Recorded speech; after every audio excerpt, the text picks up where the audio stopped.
L'épisode 3 se termine sur un cliffhanger majeur tout en mettant en place le prochain grand défi d'Oz alors qu'il cherche à prendre le contrôle de la pègre de Gotham. Bien le bonsoir, mesdames et messieurs. Nous sommes l'animation de la soirée. Se déroulant une semaine après les événements de The Batman, la nouvelle série HBO Max mettant en vedette Colin Farrell dans le rôle du pingouin a vu Oz devoir constamment être sur ses gardes alors qu'il affronte de nouveaux ennemis et menaces de tous côtés. Maintenant, sa dernière alliance dans l'épisode 3 est peut-être déjà terminée, alors qu'elle vient tout juste de commencer. Dans les épisodes publiés jusqu'à présent, Oz Cobb a principalement affronté et doublé les marronniers et les Falcons, jouant chacun contre l'autre dans le but de revendiquer un plus grand pouvoir pour lui. À cette fin, il s'est récemment associé à Sophia Falcon en particulier, étrangère à sa propre famille en raison de son passé compliqué à Arkham. En gardant cela à l'esprit, voici un récap de l'épisode 3 et avec une fin plutôt surprenante expliquée.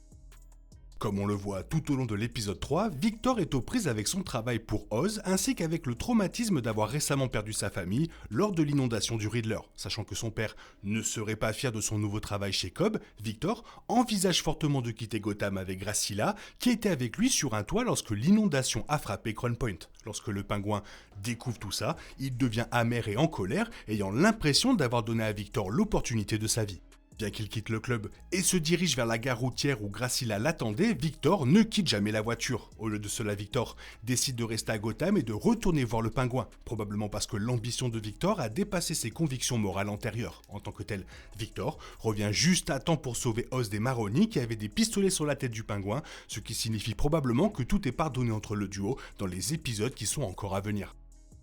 Malgré leur alliance contre les Falcons en lançant ensemble une nouvelle opération avec une nouvelle drogue, Sophia a toujours du mal à faire confiance à l'homme qui était son ancien chauffeur, d'autant plus qu'Oz est celui qui a vendu Sophia sous le nom de Hangman à son père et a obtenu qu'elle soit internée à l'hôpital d'état d'Arkham. Dans l'épisode 3, Oz admet qu'il ne savait pas que Carmine allait mettre sa propre fille à Arkham. Cependant, le pingouin confirme également qu'il ne regrette pas non plus ses actes et qu'il recommencerait compte tenu de tout ce que cela lui a apporté. À la fin de l'épisode 3, Oz répond définitivement aux questions de Sophia quant à savoir si la livrer en valait la peine. Pour Oz, il s'agissait de devenir le bras droit de Carmine. Non seulement cela, mais il a également été chargé de diriger le Iceberg Lounge et le 44 Below, ainsi que les anciennes opérations de drogue des Falcons. Tout le pouvoir que le pingouin avait avec les Falcons sous Carmine venait de cette histoire avec Sophia. Bien qu'Oz dise à Sophia qu'il regrette ce qui lui est arrivé, il confirme que la vie meilleure qu'il a reçue en valait effectivement la peine. À la fin de l'épisode 3, Oz et Sophia semblent trouver un terrain d'entente, malgré la lutte de Sophia pour faire confiance à Cobb. Essentiellement, Oz promet qu'il continuera à lui montrer comment lui faire confiance en continuant à faire ses preuves à l'avenir, apparemment en la soutenant ainsi que leur intérêt commun dans la nouvelle opération de drogue. Mais il est plus que probable que l'interruption des maraudiers change tout cela.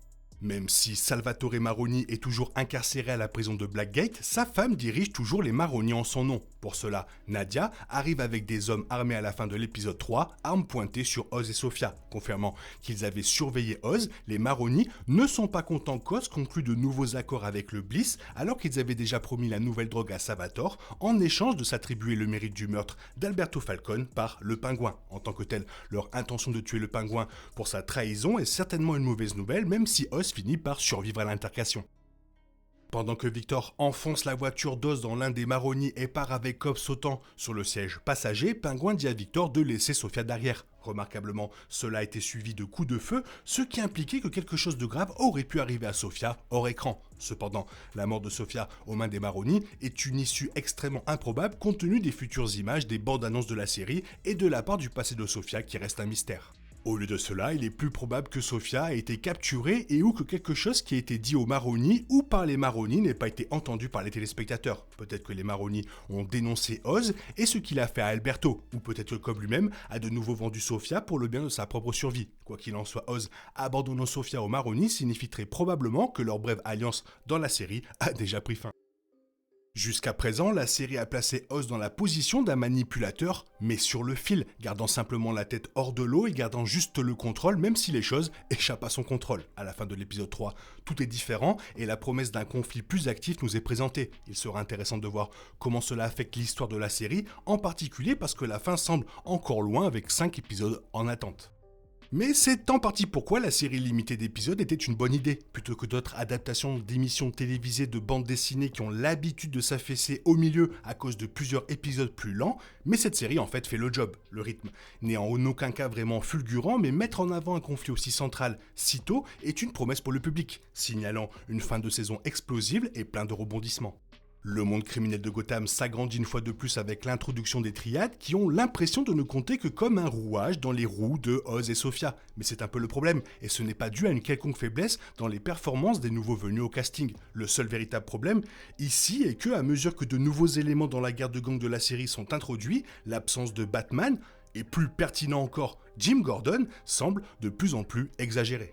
Le cliffhanger à la fin de l'épisode est une bonne injection d'action, tout comme les choses semblent s'installer un peu trop facilement, et ramener Victor dans la toile d'Oz est en même temps une idée intelligente. Moi je pensais qu'il allait mourir, une fois de plus. Nous sommes confrontés à la réalité, peu importe à quel point Oz pense qu'il est dans une pente ascendante, il n'est en fait qu'à 1 ou 2 pas d'être dans une autre explosion, et c'est là que la série brille vraiment, avec ou sans fidélité à l'histoire de DC Comics. Cette série fait le taf et elle continuera à faire le taf. Toi, qu'est-ce que tu en penses? Fais-moi part de ton avis dans la zone commentaire, sinon il est temps pour toi de reprendre le cours normal de ta vie. On se retrouve bientôt avec une nouvelle vidéo. Bisous, bisous, bye bye. Il est impossible de compter sur les autres de nos jours. On est obligé de tout faire soi-même. Je me trompe? Rien de grave, j'avais tout prévu. Où va le monde, je vous le demande.